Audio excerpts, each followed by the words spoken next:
Ladies and gentlemen, good day and welcome to the Q2 FY22 earnings conference call of Indian Railway Catering and Tourism Corporation Limited.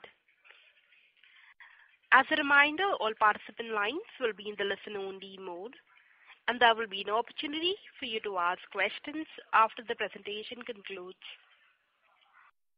Should you need assistance during the conference call, please signal the operator by pressing star then 0 on your touch-tone phone. Please note that this conference is being recorded. I now hand the conference over to Mr. Devang Bhatt from IDBI Capital.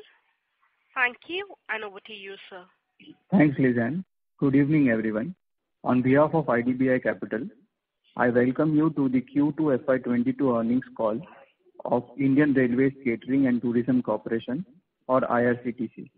On behalf of IDBI Capital, I thank the management for giving us the opportunity to host the call. We have with us the management represented by Ms. Rajni Hasija, CMD, and Mr. Ajit Kumar, Director Finance and CFO. I would now like to hand over the call to the management for opening remarks, and later we can open the floor for Q&A. Thank you, and over to you, Rajni ma'am. A very good evening to everyone. I welcome you all to this con call of IRCTC Limited for the quarter that has ended on 30th September 2021. I hope that you and your dear ones are safe, and I also wish a very happy Diwali and a healthy and a prosperous year for everyone. Now, if we start discussing about the results of the quarter 2 of the financial year 2022. The quarter has really seen moderation in infections and continued momentum in the vaccination, which has been positive in the travel and hospitality industry, which has started reviving now. Further, this places industry in a very good position going into the festive season, though the risk of the third wave is still not completely behind. Earlier today, IRCTC has announced its financial results for the quarter and a half yearly ended on September 2021. And the same has been disclosed on both the exchanges too. I shall first give a brief overview of this quarter results, post which we shall be taking up the questions and answering them well on behalf of management. In this quarter, that is quarter 2 for the financial year 22, IRCTC yet again demonstrated its resilient business model and has been able to significantly improve its operational performances.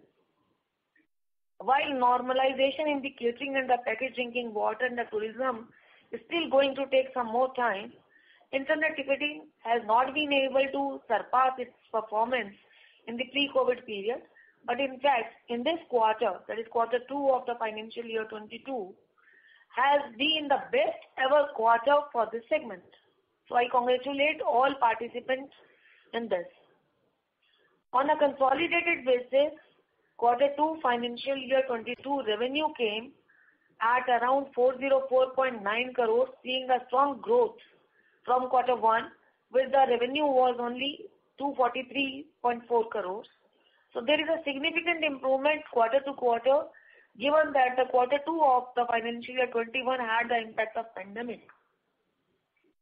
EBITDA on absolute basis was at rupees 211.5 crores in the quarter 2 of fiscal 22, which is much higher than 111.5 crores in the previous quarter, and against the loss of a 5.6 crores in the quarter 2 of the previous year, if we exclude the other income. Similarly, EPS of 9.9 grew from rupees 5.2, that is earning per share, on quarter to quarter, and against a minor loss in year over year.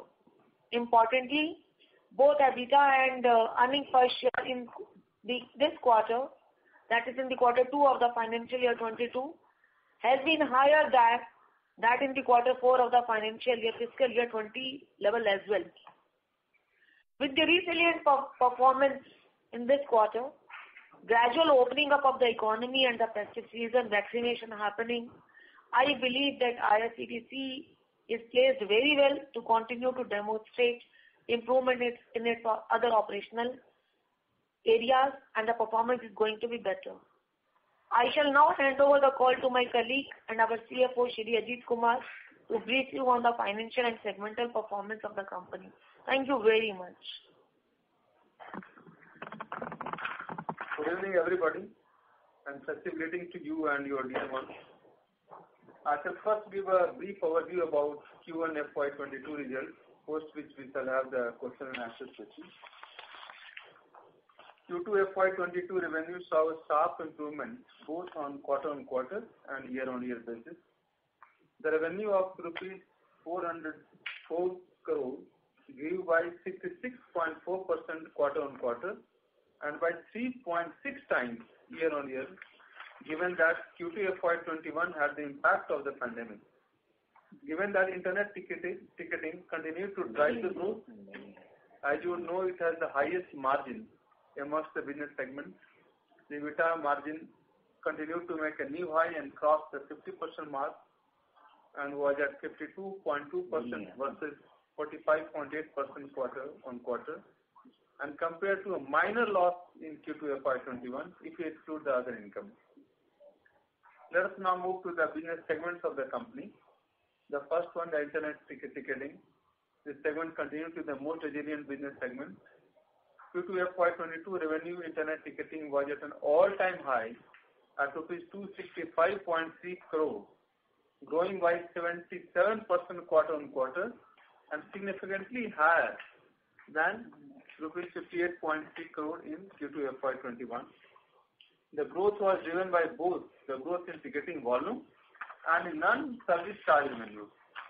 EBITDA margin moved back from 80% and was at 83.1% versus 77.9% quarter-on-quarter and 58% year-on-year basis. The catering segment has maintained a declining trend in EBITDA loss. For Q2 FY22, the segment reported a very minor loss of just rupees 15 lakh versus rupees 4.7 crore in Q1 FY22 and loss of rupees 33 crore in Q2 FY21. Rail Neer has also maintained the momentum in improvement revenue and EBITDA. The Q2 FY22 revenue for the segment grew by 41% quarter-on-quarter to rupees 41.2 crore and against rupees 9.2 crore in Q2 FY21. EBIT margin improved to 6.8% for Q2 FY22 versus 6.2% quarter-on-quarter and a loss in Q2 FY21. The tourism segment, which has been the most hit by the pandemic for us as well as the entire industry, this has continued to see muted revenue and this loss is at EBIT level. The cash and bank balances and net worth of the company as of the end of Q2 FY22 is rupees 1945 crore and rupees 1630 crore respectively.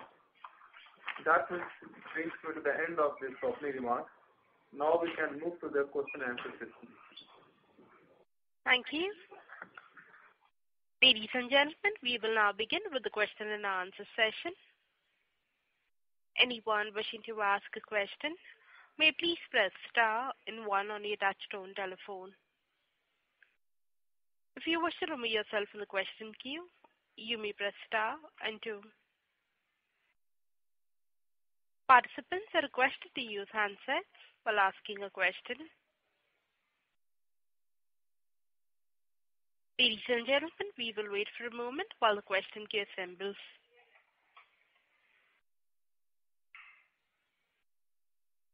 The first question is from the line of Jinesh Joshi from Prabhudas Lilladher Private Limited. Please go ahead. Thanks for the opportunity. Madam, I just have one hypothetical question. I mean, if we assume that the decision to share the convenience fee had not been withdrawn, what recourse would we have taken? I mean, I want to understand, do we have the autonomy to take a price hike or charge on a per passenger basis? So just wanted your thoughts on that. Shall I answer now or you have something more to answer?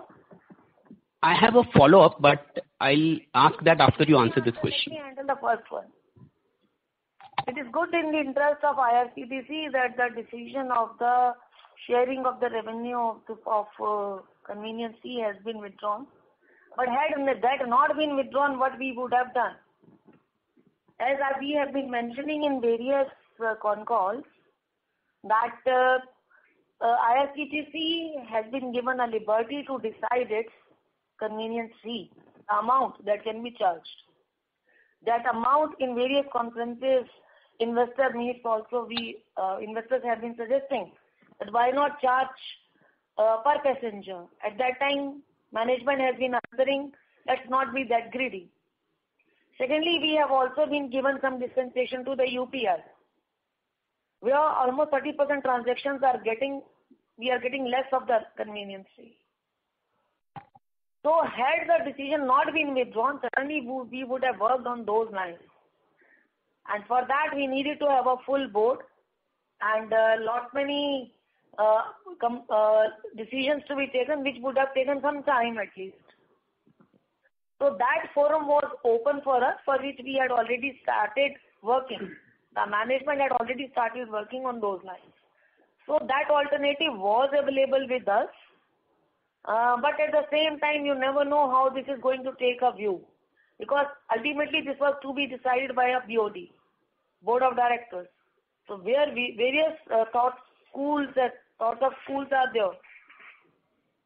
So this was the option available for IRCTC. We were left with that option, either to increase the license fee.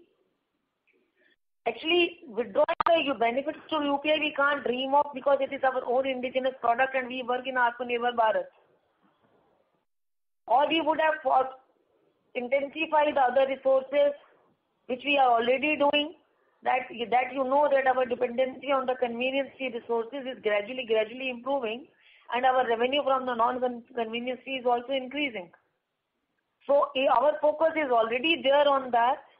So such decisions don't impact destiny of the company. I think I have been able to answer, sir, your question. Yes, madam. Just one last bit from my side.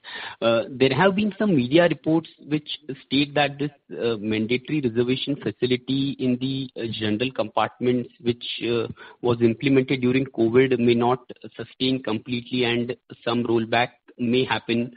For instance, in 23 special trains, this reservation norm is not applicable. So do you expect a full rollback sometime around in the near future? I cannot comment upon that, but that this is inventory of Ministry of Railways. But if they have converted the general inventory into the second S, they are also gaining out of that. So I cannot comment upon the decision to be taken by Ministry of Railways. In the COVID time they have done that, but after COVID, when everything normalizes, whether they are going to retain this or not, we don't know. We cannot comment at this juncture. However, I can tell you that around 40% of our reservation is coming.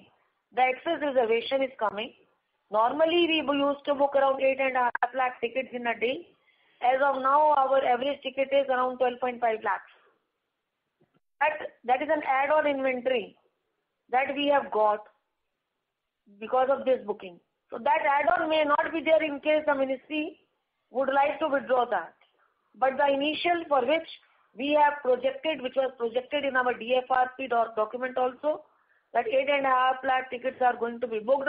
There is some increment after we had released that, and from 71% of railway booking, now we have reached around 81% of booking. That improvement is still there, and people are diverting from offline to online, and the more and more digital transactions are happening in the country is also a hard fact which we should not forget before making any decision in this. Sure, madam. Thank you so much. Thank you, sir. Thank you. The next question is from the line of Nitin Gosar from Invesco Mutual Fund. Please go ahead.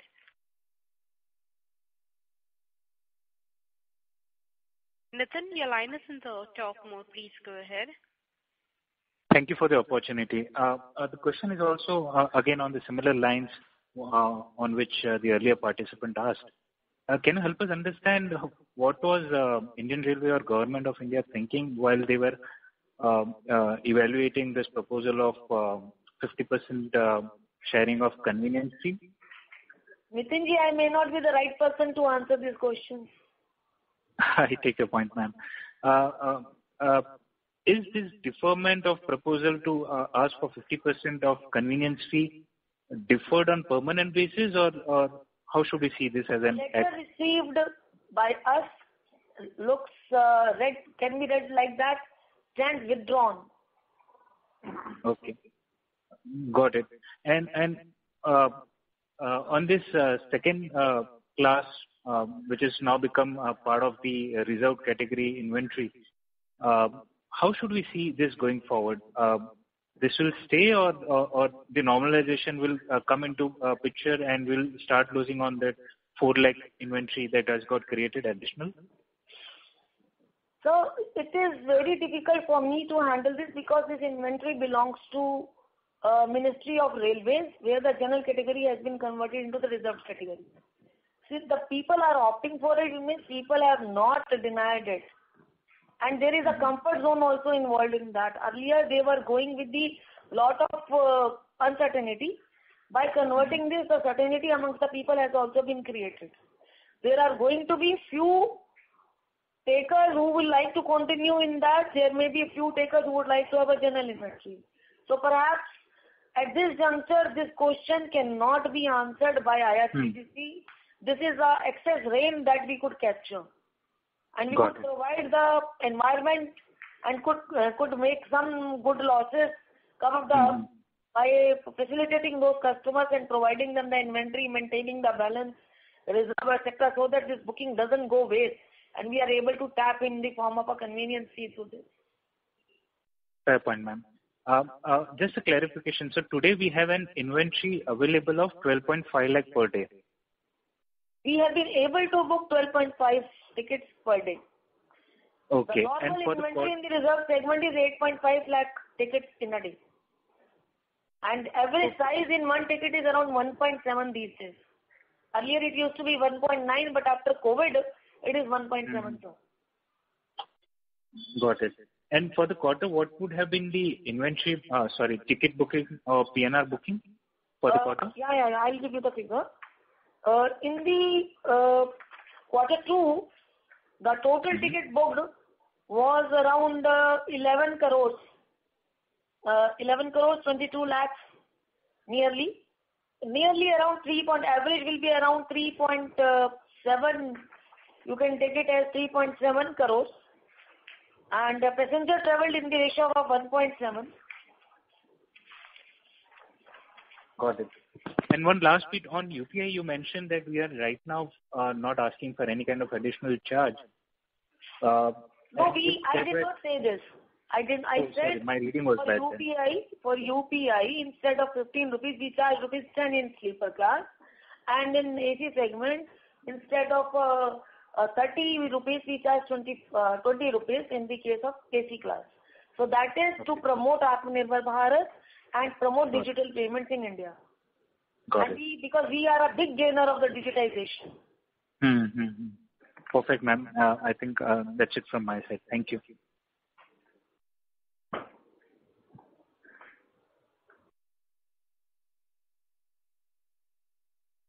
I'm done from my side. Thank you.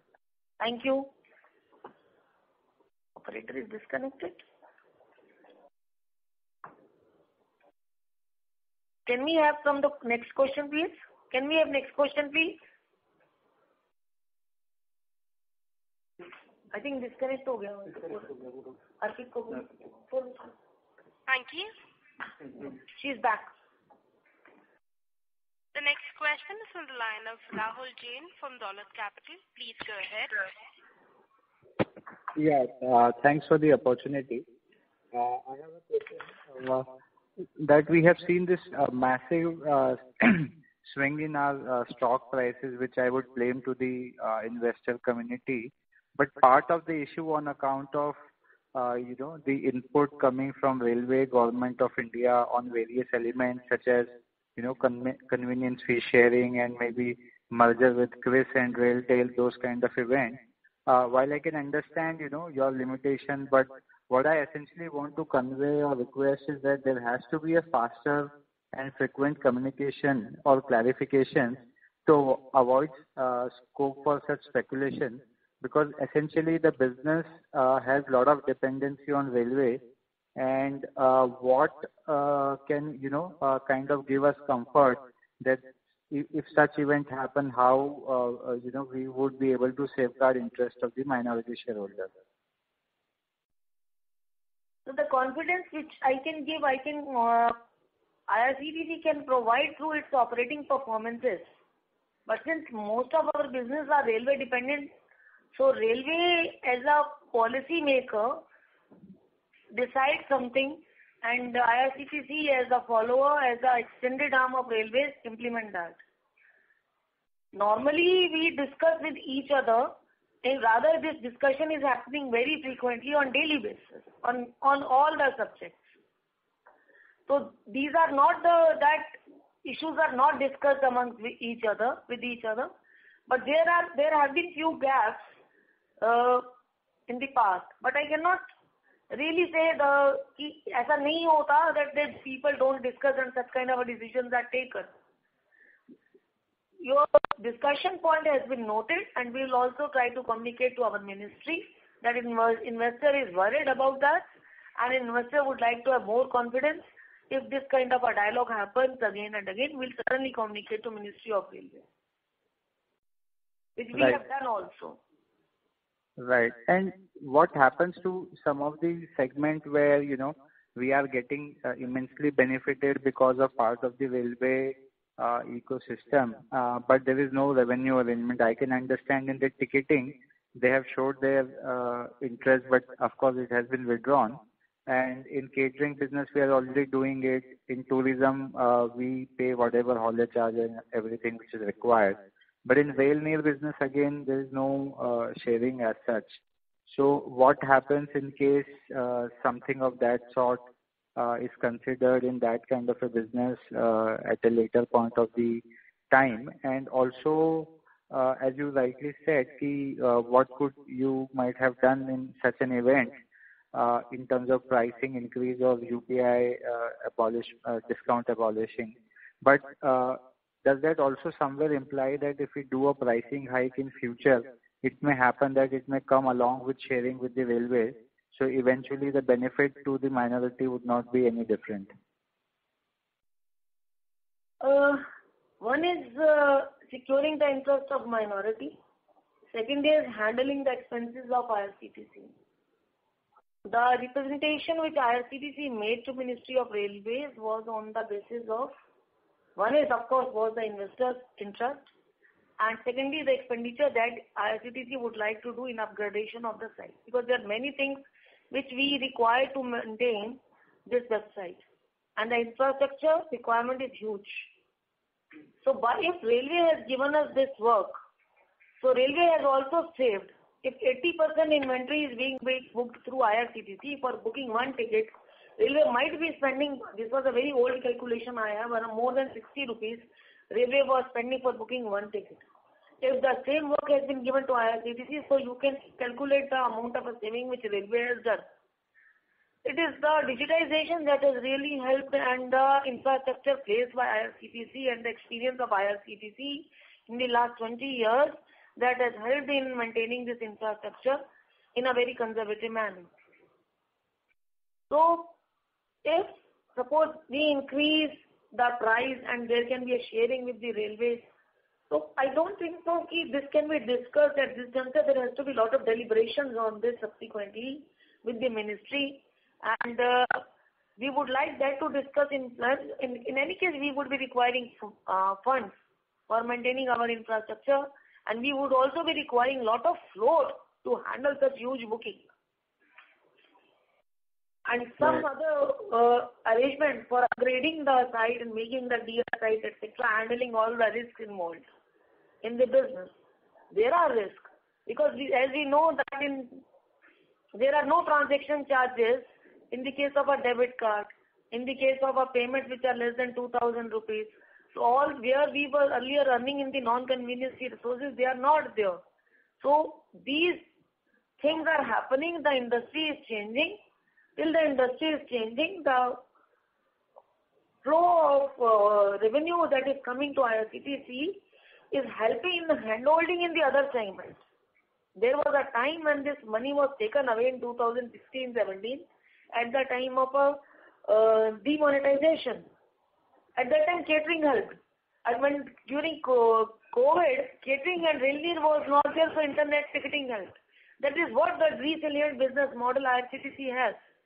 Our growth is not only vertical, it is actually horizontal. The more domain we add so that we can cover up the losses of the other segment, and together as we come up as a great strength. Right. And in the catering and the tourism business, if you could share your thoughts in terms of when we expect the revenue getting aligned in the catering segment with the passenger traffic. We have seen this license fee run rate is quite low compared to the normalized run rate. And also similarly on the tourism business, our losses have widened in this segment in this quarter, which is a bit surprising, because we are seeing the general tourism and hospitality across PS have seen a massive improvement. So when we could see this in our numbers as well? In the tourism, our losses have widened as compared to the previous quarter. There is a reason because the earning of the Tejas is being added into it. And there is some revision in the Tejas policy for which we have requested Railway Board to reconsider. The haulage pattern of the Tejas has been changed. And for which we have already requested Railway Board to reconsider so that these losses can be curtailed. And we can at least break even. In spite of the festive bookings, we are not able to make good of the losses done previously. Secondly, we have also raised certain issues of passing the benefit of the force majeure during the period when the train was not running. These are the few issues which we have discussed with Ministry of Railways. Because of those losses being added in the tourism, otherwise, other than Tejas you talk about, the tourism is in profit. So we are taking a concrete decision on the Tejas, and let us see, we are hopeful that we'll get some rescue out of that. If we are not, then we'll take a tough decision in this subject. Rather, we'll be constrained to take a tough decision. And this would be like reducing the frequency, increasing the price? We'll try many such things are there. We'll either increase price or we'll decrease the frequency or curtail our own expenses, do the retendering so that we are able, or increase the non-fare revenue, which we have already done. Money for that is yet to be taken. So we will try hard so that this segment also makes up the profit. Otherwise, hardcore tourism, it's in profit. And catering, why it is still... My answer to my second question is, your first question will be, that catering, we have already raised the matter to Ministry of Railways and they are taking some time for examination. Perhaps they are waiting for this festival period. Because festival period, you might have seen the crowding everywhere. Last year, when in the month of April, May, the second wave cropped in after the festival period only. So, people are just waiting. Let's hope for the good. We have already reminded Railway Board even today also. Right, but this is actually the issue is that this is follow-up. Please let me allow me. Thank you so much. Ma'am, the thing is that as you just answered to some of these questions, that you said that there is a haulage price increase in the case of Tejas, which has resulted into, despite higher volume, we incurring losses in that business.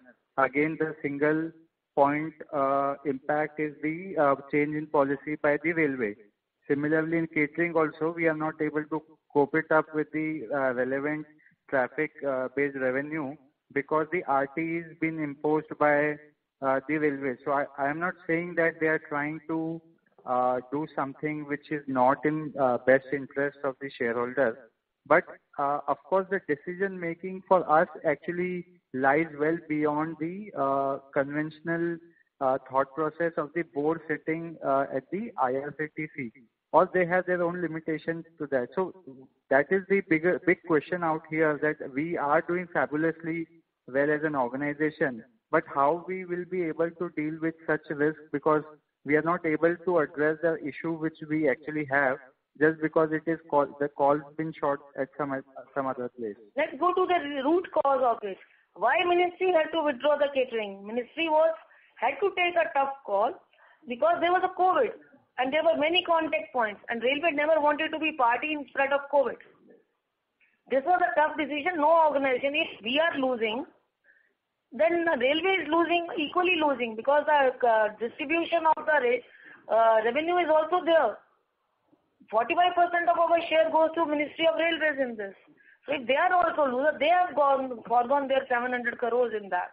If you recall our previous discussions that we used to do in the year 1920, that in the year 2021 our revenue from the catering should have been around 1500 crores, out of which 45% around 700 crores would have gone to Railways.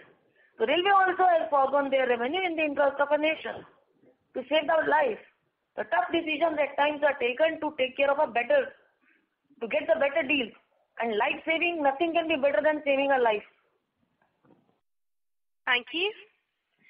The next question is on the line of Shyam Sundar Shriram from Sundaram Mutual Funds. Please go ahead.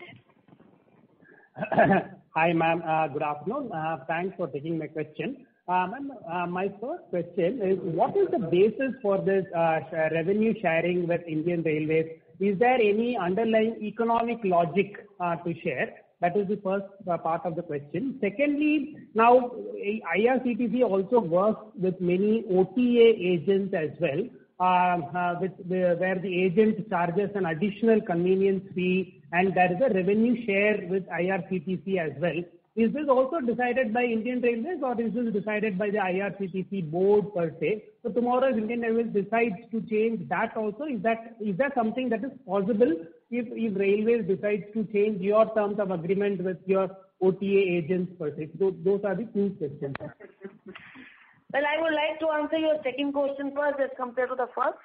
Like, the Ministry of Railways has already decided that the agent can charge 10 and 20 rupees per ticket.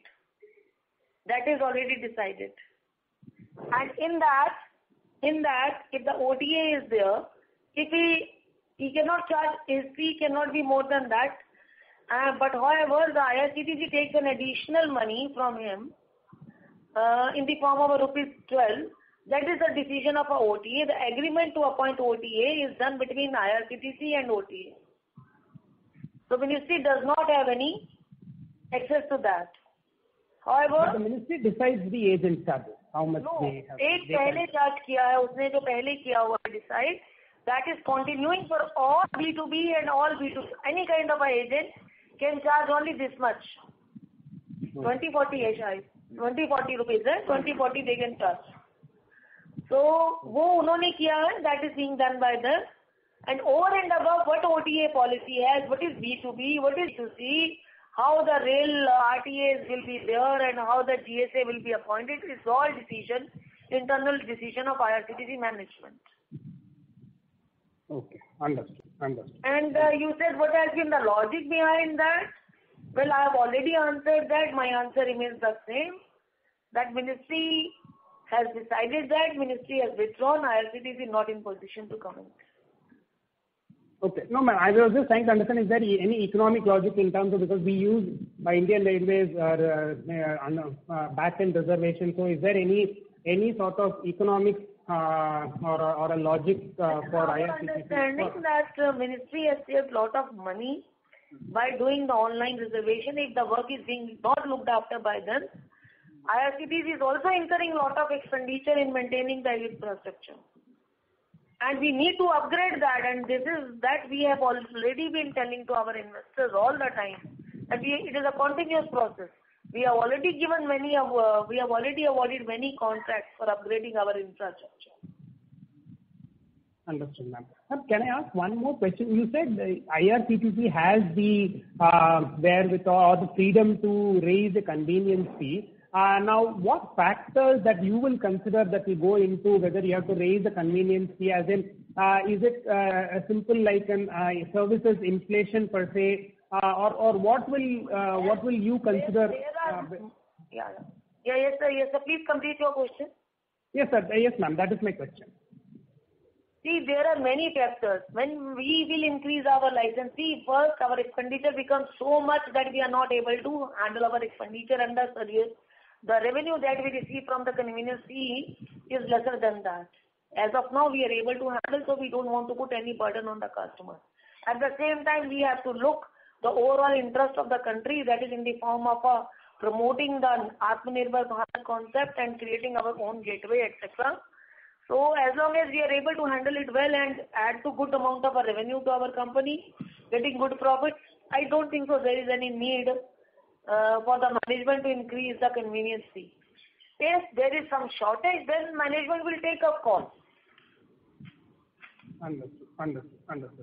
Thank you very much. Those are my questions. Thank you.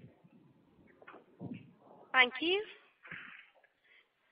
The next question is from the line of Urmil Shah from Haitong Securities. Please go ahead. Yeah, good evening, ma'am, and thanks for the opportunity. I'll maybe try and channelize the discussion on the positives. So if we look at the internet ticketing segment, ma'am, in this quarter, it appears that not only the volume-based benefit has enabled us to do all-time high revenue, but even the non-service charge revenue has touched all-time high as regards the quarterly run rate. If you could throw light on the same, yes. And also how should we look at it over the next couple of years? Well, I can tell you that the convenience fee of this quarter 2 has been around 299 crores. Oh, Quarter 2 is this.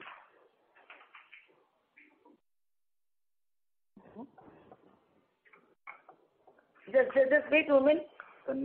Sure, ma'am. Yeah. 289.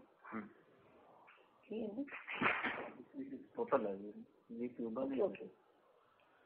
In the first half year, our total fee has been 289 crores.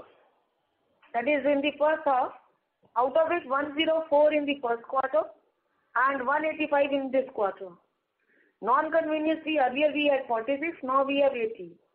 Out of which I can give you the sharing. All the time investors have been asking why the advertisement revenue from our side has been less. Let me tell you with the great pride that this time our 20 crores almost we have received through advertisements. So where we have been able to tap a good government ads for our portal. Then commission also has seen some very high because the overall ticketing has been high, so the commission has been high in the B2C segment. And AMC also, our AMC fees has also increased. So all segments except for the SBI, where our offer was there that we will not charge revenue to some, has shown some improvement. So this, our focus is convenience fee. Yes, we have to tap that. But at the same time, we need to increase our non-convenience fee resources. So this is the positive side, and there is non-convenience fee has shown increase of 74%, whereas the convenience fee has also shown the increase of 78% over the quarter 1. Sure. Ma'am, while on a quarterly basis we might have variation, but if I just annualize the 80 crores, that comes to around 320 crores on a full year basis as the non-service charge revenue. Would you say that is achievable in FY23 as a whole? We might have quarterly variation in this. लगता है हो जाएगा. Sure, that was helpful. Ma'am, my second question was on the e-catering side.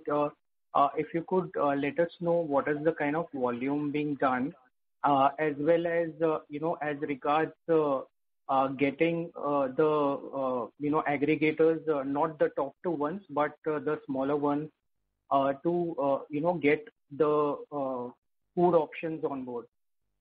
Okay, I have a good news to share. that pre-COVID, I think in the month of April and October 21, if I take the data, so our average meal booking has been, average meal per day booking has been around 24,210 as compared to the average of 21,000 previously. So the total value of orders was to the tune of 27.8 crores. And the aggregators which are live, around 10 in number, Rail Yatri, Rail Restro, Rail Resti, Zoop, Gaz Rajdhani, OLF, Spicy Wagon, Komasam, Yatri Bhojan, etc. are there.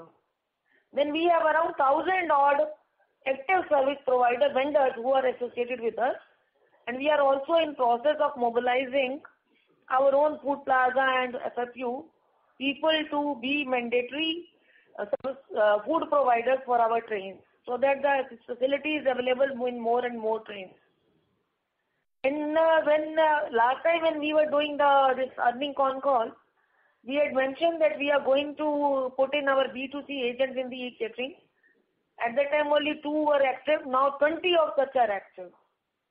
And our number of stations where the e-catering is live has also increased to 252. So our revenue from the e-catering is increasing. Average meal order has also increased, but lot more to be done, which we would be doing. We are going for a massive kind of a promotion.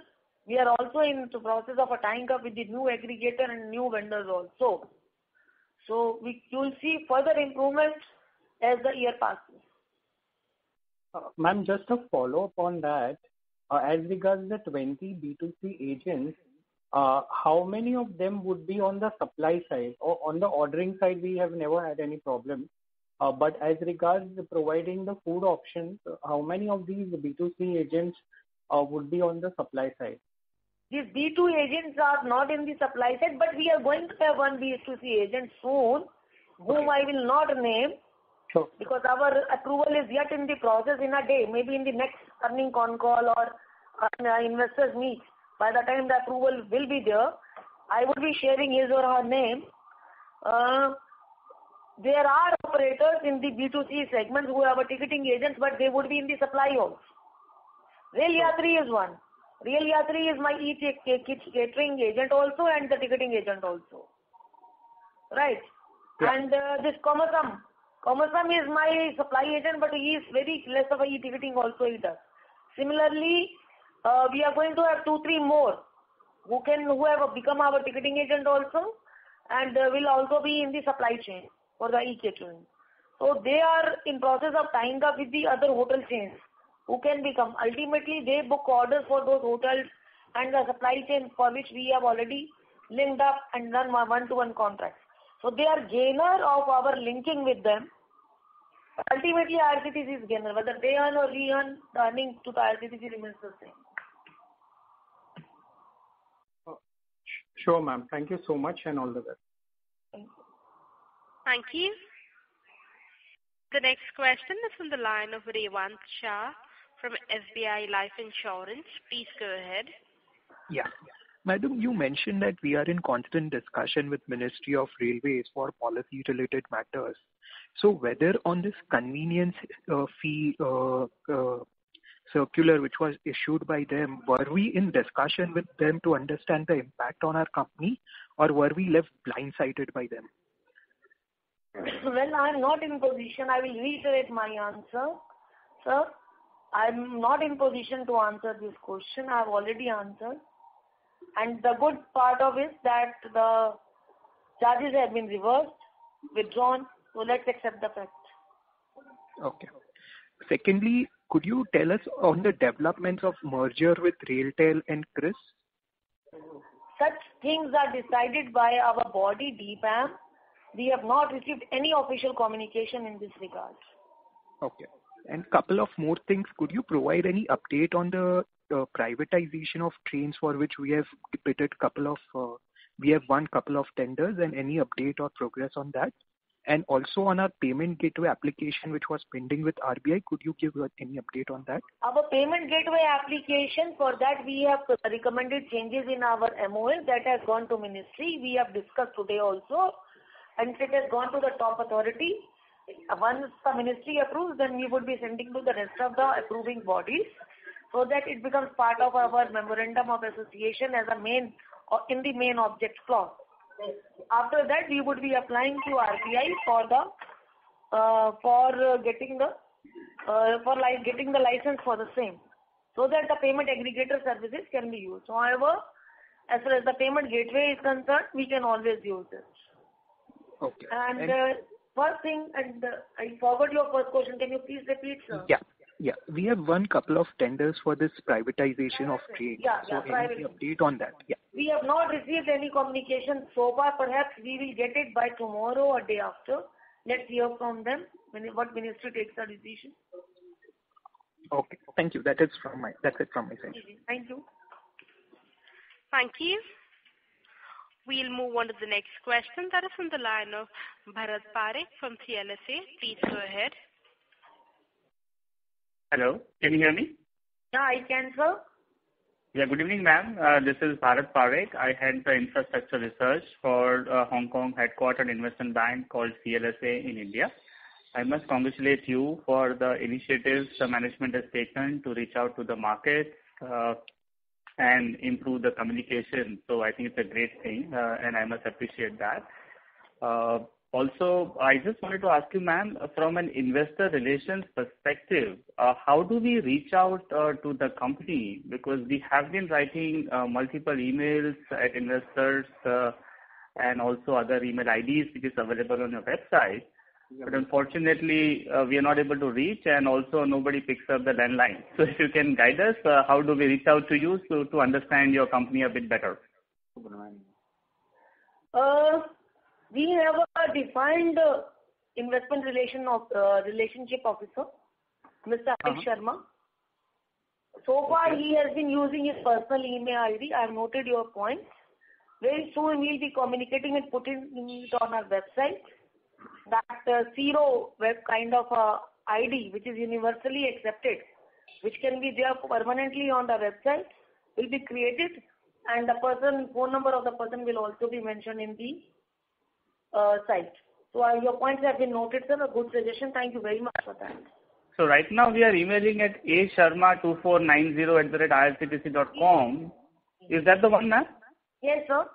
It is the same. Anil Sharma is the person. Okay. Can you please give me your email ID, sir? You please share after this con call. Maybe you can. My number is there. You can give me a message. I'll find out where these mails are going. हो सकता है junk में जा रही हो, कुछ हो रहा हो. Let me see my system. हाँ ma'am, so how do I reach you? That will be my pleasure, ma'am. Please आप share कर लीजिएगा अगर कुछ भी ऐसा है तो. We are here to sort out the issues. We don't want any investor to say this that his or her query has not been answered. That is so nice of you, ma'am. Really appreciate the thought process you have. Truly commendable, I must say. And would be my pleasure to reach out to you and be in touch with you and understand the company. Really appreciate it. Thank you, sir. Thank you. Thank you, ma'am. Thank you. The next question is from the line of Mayank Babla from Dalal & Broacha. Please go ahead. Hello. Yeah. Good evening, ma'am. Thank you for taking my question. I wanted to delve further in the non-convenience part of the internet ticketing. You said 20 crores was from the advertisements. Could you give the details of the balance revenue in that? Yeah, I'll read out for you, sir. In the first half year, I'll take the half year figure. Yeah. Convenience fee has been 289 crores. Yeah. And the service charges other than the I-ticket has been 23 crores. Advertisement income, that is one. The advertisement income is actually divided into two parts. For our convenience, we have divided into the two parts because we are maintaining it like that. In one part, we have received 5.84 crores, and in the second part, we have received around 15.37 crores. Then annual maintenance charges, we have received around 58.34 crores. Okay. Then e-wallet, that is the e-wallet, closed wallet that we run, 2.79 crores in that. And commission in the form of a B2C segment, that is 12.39 crores. फिर उसके बाद छुटपुट है, the agent replacement charges, when we change the agent, we also charge something. Then from 139 license fee, we take it, that is also 2.36 crores. And the agent login authentication and inquiry charges also we have realized. We have monetized through inquiries. There also we have earned around 1.110 crores. So more and more revenues of the revenue of we are trying to monetize our website, and that is why our revenue in the non-convenience fee has been 74% more than the quarter one and has been so far highest in any quarter. Thank you, ma'am. And second, related to the convenience fee, was you said 40% was from the general class, ma'am. Can you give the split between AC and non-AC for the quarter in terms of percentage? जी बिल्कुल देती हूँ आपको. I will give you for the second quarter, sir. Yeah, please. Second quarter average is first AC is 0.3, that is less than 1%. You know that executive first AC put together will be around 1%, right? Okay. Second AC is around 3.5%. Okay. Third AC is 14.9%. Okay. And AC chair car is again 3.5%. Sleeper class is 37.3%. Second AC is 40%. Okay, sure, ma'am. And total inventory and there is another class, अनुभूति class होती है एक, 30 बोलते हैं उसको, उसका बहुत कम है, 0.01% के आसपास है. Sure. And the total inventory booking is around average is 80.23% in the second quarter. That is July, August, and September. And as of now, we have 3,000 trains for which we are providing these services. Okay, sure, ma'am. And just last question was regarding the Rail Neer. I believe this quarter we had one plant also up and functioning. So what is the latest capacity per day in Rail Neer? As of now, we have 15 plants operative. Before COVID, when we were there, some issues are there in the Bilaspur plant, which we are sorting out. And our capacity is around 15 lakh bottles in a day, still there. But because the Rajdhani Shatabdi Duronto train not running, so we are running around 55 to 60% of the capacity. Maybe the festival during this festival period we have certain variation. If the demand might have gone up. I'm sorry, I'm not carrying that figure in front of me as of now. But the capacity is 15 lakhs. I'll certainly inform you and put it on the website if required. Okay, sure, ma'am, sure. That's all from my side. Thank you and all the best for the rest of the year. Thank you. Thank you. Ladies and gentlemen, due to time constraint, we'll be taking the last question. That is on the line of Madhu De from Alta Vista Capital. Please go ahead. Hi, ma'am. It's just a housekeeping question. My question is, what was the increase in the number of trains running in Q2 compared to Q1, and how does that compare to your last pre-COVID quarter? Well, when we initially started, we started after COVID with the 25 pair of trains, gradually start going up and up. And as of in the month of October, now I'm talking, because October is also over, today is 1st November. We have 3,000 trains which are running and for which we are providing the reservation. It starts coming up like this. In the month of June, it was around 2,500 trains. In July, it was 2,745 trains. Then again, August, the number of trains more or less same, 5-10 trains more added. In September, again, festival trains have come up. So you have 2,900 trains, 2,949 trains. Now in October, you have 3,019 trains. So I think we have reached almost, as far as the reserved accommodation is concerned, in the form of a special train, near to normalization with 10 or 15% short. So when do you expect the full catering services to start, and what percentage of these trains you are offering catering at this point in time?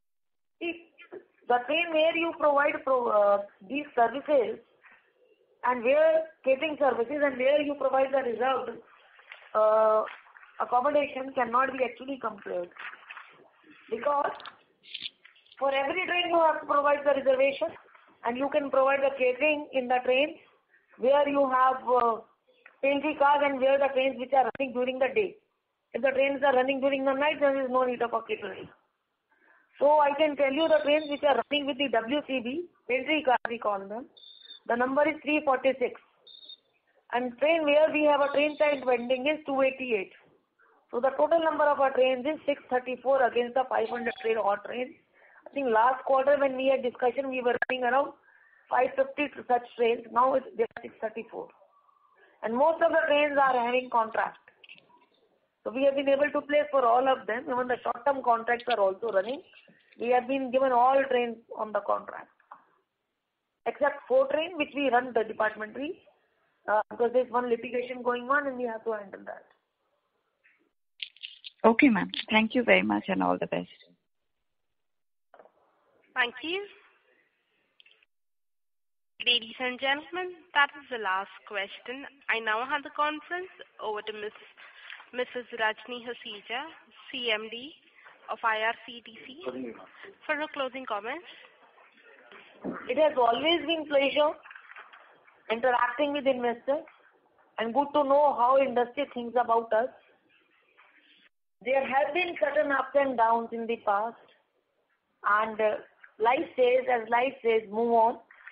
So we believe in moving on, and we are here and presented today our Q2 results, where we have really registered good amount of our profit in all the 8 segments. My CFO has already read it. In Rail Neer, we have bridged up the losses, and in the catering, we have reduced the losses to the extent that the losses have reduced to only 19 lakhs. The good days are ahead. It looks normalization is happening, vaccination is happening.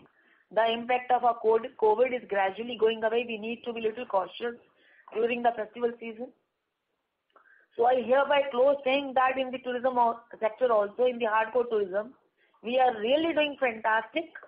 And in the hardcore tourism, really making profit, and we are trying to curtail the losses of the Tejas also to the extent possible. And we are examining it very aggressively and taking tough calls on each and every department in the Tejas. With this, I finish my words here and wishing you a very, very happy Diwali. Maybe the next year after Diwali is very, very happy and healthy for every investor, everyone in this country. Thank you very much, sir. Thank you.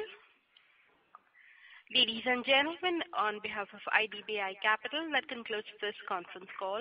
We thank you for joining us, and you may now disconnect your lines. Thank you.